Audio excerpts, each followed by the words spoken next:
Mike Thaman, Chairman of the Board and Chief Executive Officer of Owens Corning, a world leader in insulation roofing and fiberglass composites. Can you get me better words? Jeez.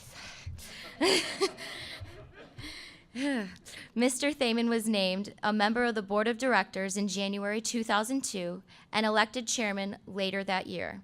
He has served as President and Chief Executive Officer since 2007. He was appointed Senior Vice President and Chief Financial Officer in April 2000. Since joining the company in 1992, Mr. Thaman has held positions in manufacturing, corporate development, and international business. He was named Vice President and President of Owens Corning's Exterior Systems business in 1999. In 1997, he became Vice President and President of the company's Engineered Pipe Systems business based in Brussels, Belgium. Prior to joining Owens Corning, Mr. Thaman spent 6 years as a strategy consultant at Mercer Management Consulting, where he was a vice president in the New York office. He earned a bachelor's degree in electrical engineering and computer science from Princeton University. Mr. Thaman is a member of the board of directors of Kohler Co. He serves on the executive committee and policy advisor board of the Harvard Joint Center of Housing Studies, as well as the Business Roundtable, where he chaired the Energy Efficiency Task Force. In addition, he co-chairs the Ohio Business Roundtable Executive Committee and serves on the executive committee of the Toledo Symphony, yay, and board of directors of the Toledo Museum of Art. Today, we also have the privilege and pleasure of having Christy Stone join us. Christy has been with Welltower, formerly Healthcare REIT, since 2010. She manages leadership development, learning and development, organizational development, and human capital analytics. She's got a lot of time on her hands. She is responsible for human capital strategic initiatives, including employee engagement and supporting Welltower's partners in advancing key human capital strategies. Whew. Mike will start us off by telling us a little bit more about himself, and then we'll be joined by Christy, who will help facilitate the conversation. Please welcome Mr. Thaman.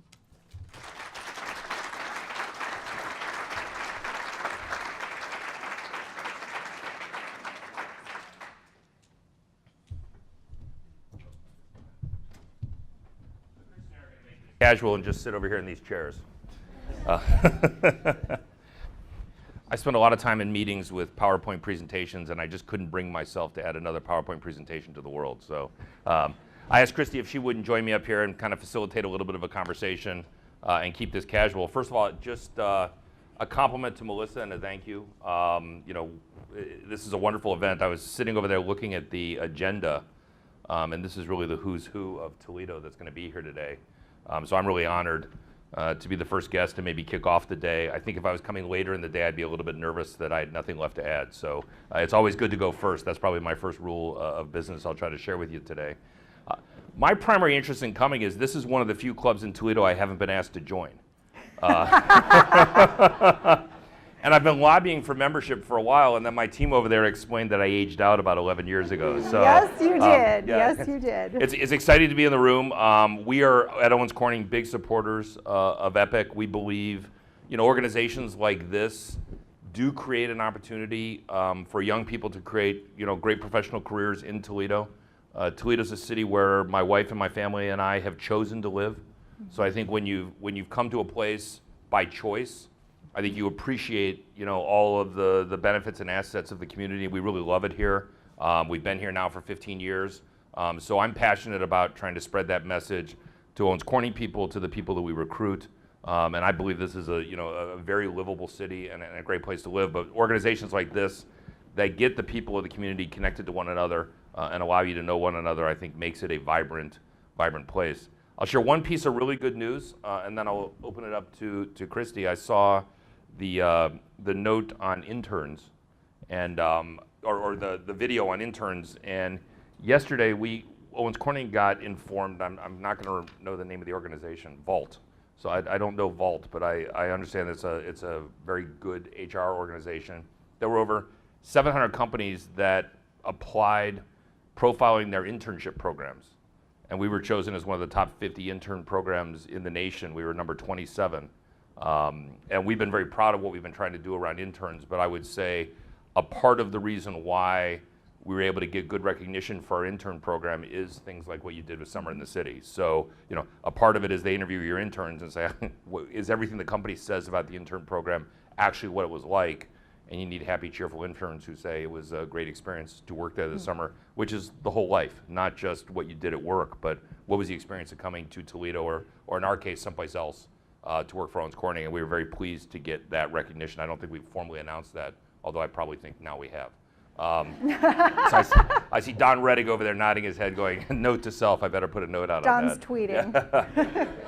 So, great, happy to be here. I think Christy and I will have a little bit of a conversation, and then I think we're going to try to leave some time at the end to open it up to see if anybody in the audience has any questions or comments you'd like to make. So with that, I'll turn it back to you, Christy. So Mike invited me for breakfast. There are a few more guests than I had bargained for. I'm grateful for the opportunity to be here and to visit with Mike and to learn from his perspective and experience. And given the friendship we enjoy, I'm pretty sure that we'll have a more comfortable rapport than we've observed between the moderator and the candidates in some of the recent political debates. So my first question, Mike, for you is, if someone were to build a Mike Thaman highlight reel, what would you include? What would you suggest they include? What have been some of your defining moments? Yeah. To a certain extent, I think the people who know me well, that's a really hard question for me because I'm a very forward-looking person. So the very idea of a highlight reel, which is backward-looking, would hold very little interest for me because I'd feel like I must be stuck in place that I want to go back and look at things that I've had the opportunity to do as opposed to moving forward, looking forward to the things I'm going to have a chance to go do. I mean, obviously, I'm married, I have 8 children, have a huge family and a big family life there. I mean, the accomplishments on that side of my life would be the continuous highlight reel of my life. And I think when you build, that kind of family life and other things you look forward to as you age and watching your kids grow up. So that's been a huge part of my life. But generally, I would say that the things that jump to my mind when you ask a question like that are specific teams I worked with in my career where I thought we had a really special rapport and I thought we were getting really hard things done. So I'm a competitive person. I like really challenging work. And if I could ever find groups of people that are working together to work on really hard stuff, those are probably the highlights. So there was a time I was a plant manager in our Toronto plant in the early 90s. That was my first big leadership job. In the introduction, we mentioned that I lived in Belgium for 2 years. We could talk a little bit more about that. That was a really terrible job. I mean, it was terrible in that nobody wanted it and the business was failing.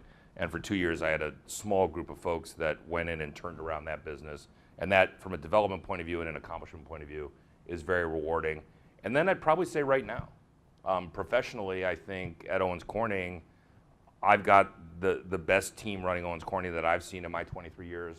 We just reported all-time record earnings in the third quarter. We've got all 3 of our businesses heading in the right direction. So, in terms of where I've been trying to get the company as CEO, I think we finally, in the most recent quarter, started to put up some results that look like the company I know we can be. And that was very rewarding to be able to report those results on behalf of our employees. That's terrific. Yeah. You mentioned being forward-looking. You're obviously very goal-oriented. What are you looking forward to? What's unchecked on your list? Yeah, that's an interesting question. I actually had a chance to give a speech at the University of Toledo. I gave the commencement speech, I guess it was December of last year, which was really a highlight for me. And one of the things I said in that speech is, I think one of the misconceptions, at least for me, and I think everyone's different, is, I was telling young people there, you don't need to have a grand plan. And I would tell you, I've never had a grand plan. I probably had one goal when I graduated from college. I'd worked in manufacturing at General Motors while I was in college. And when I looked around, I thought the plant manager had a really cool job. So I thought if I could ever be a plant manager one day, that would be something that would be really, really great. And Owens Corning gave me the opportunity to be a plant manager at quite a young age, so I was still in my 20s when I had a chance to be a plant manager. And I tell you, I kind of checked that box and never set a new goal. So I kind of had that one goal kind of hanging out in my head and kind of got that done and moved on. I think it can be intimidating if you don't have a grand plan. I still remember, and I told this story, when I was brand new, Melissa mentioned I went to Princeton, and I grew up in Ohio. And I'd never been out of Ohio, Indiana, Michigan before I went to Princeton. I guess I'd gone across the river in Kentucky to park for the Reds games because the parking over there was a little bit cheaper if you walked across the bridge. And if you knew my father, you'd know why we parked in Kentucky. And I got to the East Coast, and I mean, it was culture shock. When I went, I was worried academically that I was going to be in over my head. And I quickly found out that academically I was fine. Socially, I was in way over my head, that I had no world experience. My roommate was from Puerto Rico. The kid across the hall was from Hong Kong. There were all these kids from New York City, from Boston, from these big metropolitan areas. I had come from Cleveland, and I really felt overmatched. And I was at a party freshman week, kind of hanging around by the keg, because in those days, 18, you were legal. And this kid comes up to me, gives me his business card. His business card. He's a freshman. His business card tells me he's running for class president, and that he liked my support, and the reason he's running for class president is because he'd like to be president of the United States one day, and that this is a step towards, and he lays out his entire plan. And I remember going home to my dorm room that night and going, I am clueless. Like, I mean, these guys have it all figured out. They know what they're going to do. They know how this step leads to this step leads to this step. And I was just trying to figure out, where is their free beer tomorrow night? You know, I mean, I was like, I was 24 hours away from my next major decision, which is which way was I going to turn? And it took me a while. It was probably during college that I just got comfortable that I just wasn't that person. I just wasn't a person who was going to make my list of, here's the 20 goals I want to achieve in life. And I would say it's more important to me that every day I figure out that I did something important today. And you know, my view is, as long as I do something important or interesting every single day, that my life will work out as being an interesting and fun life. So I'm probably much more immediate and in the present, and I don't get caught up a lot in big goals. So I probably tell you I have no goals that I can think of.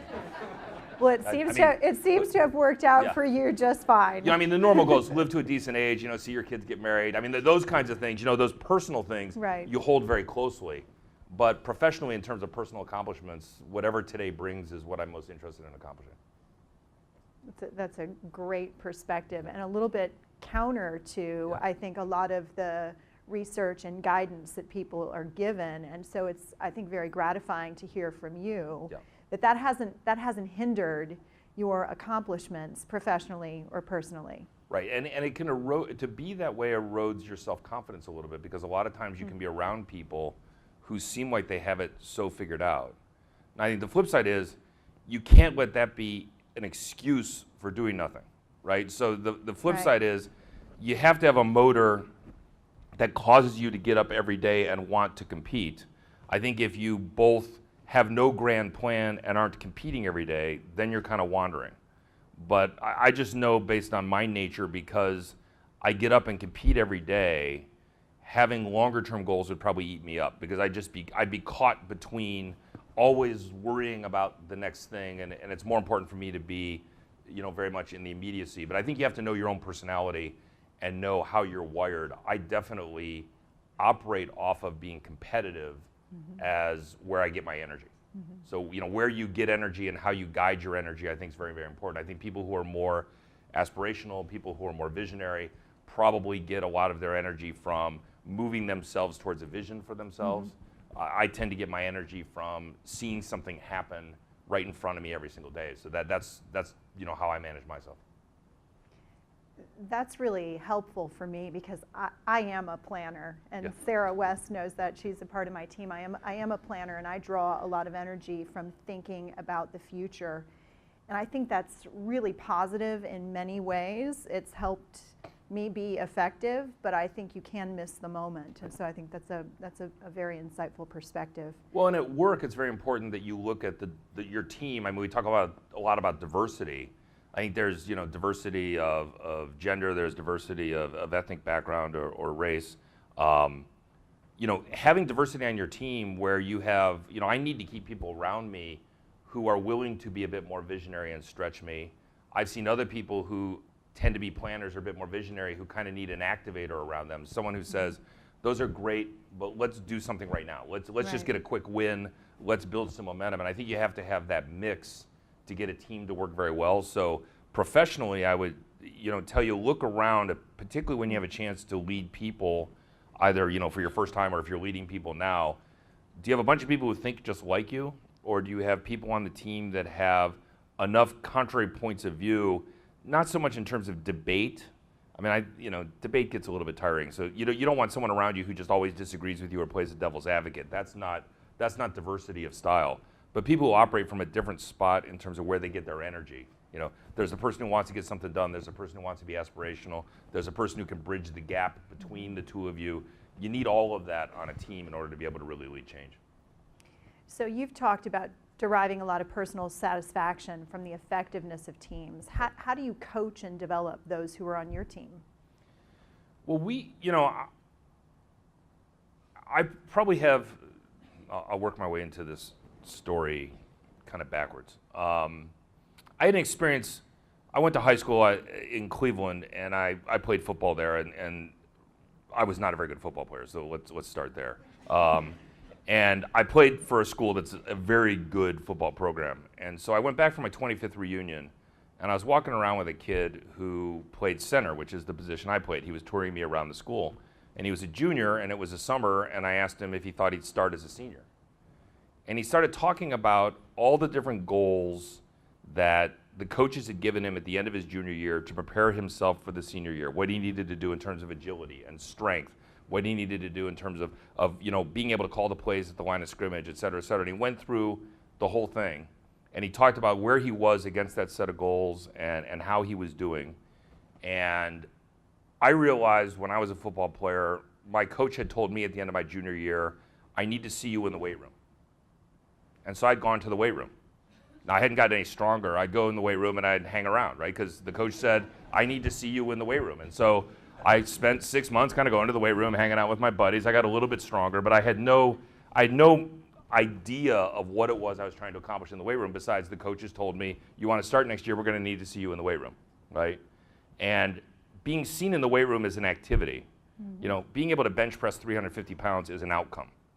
Mm-hmm. And walking around with that young man that day, I really realized how much of the early part of my life I had missed really coaches who were around me who coached me to outcomes as opposed to coaching me to activities.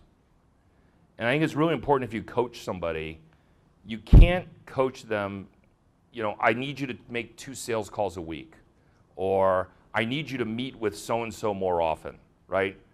That's not coaching, right? Those are activities. I need you to build a really powerful relationship with that person so the two of you can get this done by the end of the year. Okay, that's an outcome. I think a lot of times when we set goals or we coach in an employee-employer relationship, mm-hmm. the employee who doesn't want to fail very often tries to negotiate goals they know they can achieve, right? So a good goal for me would be I'll make 5 sales calls a week. Your manager says, no, a good goal for you would be to produce $1 million of revenue a quarter. Okay, well, I think if I do 5 sales calls a week, that will probably produce $1 million a quarter. So is the goal $1 million a quarter, or is the goal 5 sales calls a week, right? The goal is $1 million a quarter. And you need to be comfortable being in a coaching relationship and a management relationship, and you have to trust your manager, or you have to be trusted as a manager, that if you give someone a goal of $1 million and they achieve that goal or they don't achieve that goal, you're going to coach inside of why we had success or why we didn't in a very understanding way, as opposed to copping out and letting yourself accept the goal of make 5 sales calls a week. I think anytime we allow people to have activity-based goals, not outcome-based goals, we're selling them out. And we're not actually demanding of them that they be as good as they can possibly be. And I think a lot of times when you're a brand new manager, and we've got some young folks in the room, so I think probably many of you are moving into that kind of role. You want to be liked, so it's really tempting the first time you sit down when you're starting to try to put together performance objectives for your people. You want to hear their view, and you do. You want to hear their view. But a good coach moves their view to what needs to happen, not embraces their view and lets them feel comfortable with what they're currently doing. You've got to stretch people outside of what they would naturally do to get them to do more than what they're currently doing. Otherwise, you're not really coaching. Otherwise, you're just facilitating, and that's not leadership. So, long answer, but I guess the thought I'd ask you to keep in your head is, in your coaching and management relationships, is there any place you're telling someone who works for you, I need to see you in the weight room more? Mm-hmm. right? Because if you're telling someone you need to see them in the weight room more, you're selling them out because you're not making them as good a player as they could possibly be. That's a great takeaway as we roll into the time of year where our organizations are asking us to begin setting goals and objectives. Yeah. It also explains a lot why I'm not getting the results from my trainer because I'm just showing up in the gym. So I might want to do something other than drink a coffee while I'm there. So that's, yeah. Do not create a New Year's resolution of hire a personal trainer. That's not going to do it. Yeah. I've had 2 keen takeaways from that. Thank you very much. I haven't even bothered to put it on my to-do list. Oh, that's great. Given the makeup of this group, they're younger than we are. The way they are. They're not younger than I feel I am. They just are younger than we are. So that's. You've spoken about millennials. When you think about the millennial generation, what are some of the strengths you see and what are some of the coaching opportunities that you observe? Yeah, we've invested a lot in our development programs and in our internship programs trying to understand better the needs of millennials. And I think like anything, probably the differences are exaggerated, but also the differences are real. Mm-hmm. So I don't think we've reinvented being human beings now that we have the millennial generation. I think generally millennials want a lot of the same things out of life that prior generations have had. They want some sense of stability, some sense of accomplishment. They want enduring relationships. They want to be connected to the community. I mean, all the things we would see out of different generations. I think the tricky thing about millennials that we would see out of our research, and I don't want to paint with too broad a brush because again, everyone's unique, is there's a great desire for constant development and skill building and mentoring and coaching that's a little bit in conflict with, and I kind of want to be left alone and discover for myself how to invent and innovate and do new things. So when you look at kind of the research we look at, the 2 biggest priorities among millennials are kind of autonomy and constant interaction around their development and coaching. And that's tricky. I mean, for companies that tend to run programs, we think of the world in terms of programs. We've got 200 people in our leadership development program. We have 50 summer interns. How do we make those programs work? I think the thing we're learning with millennials is a lot of individualization and customization. You have to kind of approach each employee as a unique individual with unique kind of experiences on how they want to experience our company.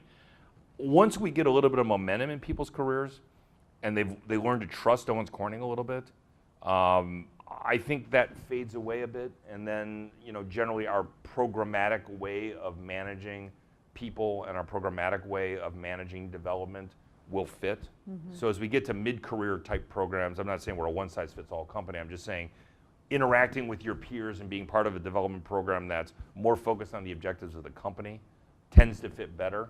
But early career, we're seeing more interest in development programs that skill build me. Mm-hmm. They give me a set of skills. And my sense is that's probably because this generation was more impacted by the collapse in housing and the financial crisis, and either early in their professional careers or kind of late in their educational careers, saw a lot of turmoil with family members and friends with foreclosures and financial turmoil that's made it a little bit harder to trust the system. Mm-hmm. If I play inside the system will work for me. My generation grew up kind of seeing big companies and the system as a productive way of to grow, running the economy. Mm-hmm. And I think today there's a little bit more suspiciousness about that, and rightfully so. I mean, the economy didn't work here for about a decade. Mm-hmm. From 2006 probably till about now, we've seen a very, very different set of economic circumstances than any of us have seen in the rest of our entire business careers. And for the millennials, that's been the reality of their business careers. So it makes sense to me that conflict that they're currently feeling is a real one. I know we're running short on time. I wanted to ask, what advice would you give your 30-year-old self? Oh boy. God, I wouldn't have listened to anybody when I was 30 anyway.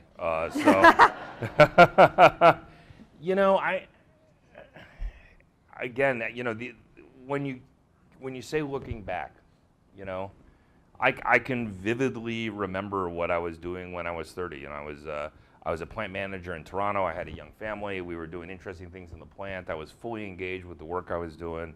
We loved living in Toronto. I had a baby. We had another one on the way. And I would remember that as life was really, really good. And I had no interest in the next thing. And as a matter of fact, probably one of the darkest spots in my career was I had been in that job for a year and I was doing okay. And the CEO of the company called me up and wanted to move me into a staff job, into a very senior level staff job. So I was not a vice president at that time, offered me a job to be a vice president, but it was a staff job and I was in operations and I'd come out of consulting. So I knew I could do staff work. I didn't know if I could lead people. And I was only 1 year into the job. And so I was 30 years old. And I get a phone call from the CEO and he says, I want you to do this job. And I said, well, how long do I have to think it over? And he said, what do you mean, how long do I have to think it over? And I said, well, I got to go home and talk to my wife about this. I'm not sure I want to move. I enjoy the job I had. And he said, well, I really thought you would say yes on the phone. I said, well, I really, look, we just moved up here and I've only been up here a year and I got a lot I want to accomplish in the plant. And, I'm not sure this is the next thing I want to do. Can I call you tomorrow? And so the answer was, yeah, you can call me tomorrow. So 15 minutes later, I get a phone call from his secretary. And it was, he'd like to meet with you in person at your earliest possible convenience. Now remember, I'm in Toronto, he's in Toledo, but no later than noon tomorrow. So it was about 4 o'clock in the afternoon and I was in my plant. I called my wife and I said, I'm going to stop home, get a clean shirt and a clean pair of pants and drive to Toledo because I've been requested to have a meeting with the CEO. And I mean, I would tell you, he ripped me up. I mean, he ripped me up. He just said, you don't get it. You don't understand how careers work at this company. You're making a gigantic mistake. And I just said, I'm at a point in my career where I feel like I need to have some accomplishments that give me confidence that I'm going to need later in my career. And jumping out of this job into another job is just not, it's not what I'm looking to do. So you held your ground. I'd probably look back and tell my 30-year-old self, do that again. I think about that moment a lot in my career in terms of knowing what I needed for myself and my own self-confidence. And I think probably I would have gotten to a more senior level position much faster because then I got put on probation. So then it took me it took me 3 more years to become a vice president after that one. So, I got put into the, if you're not going to play the game our way, then we'll play the game your way, which is titles aren't important to you, so we won't give you one. And that was generally fine with me. But I think I would have gotten a better title and been more senior younger and ended up probably with less skill sets and maybe not ended up in my current job. So on balance, I like that call, but that one sticks with me a lot when I think back to that time and period in my career. That was bold. Yeah. Okay, I think Melissa's going to give us the hook. Oh, sorry. Well, we want to thank you guys so much for speaking today. Today I wanted to, yes, big round of applause.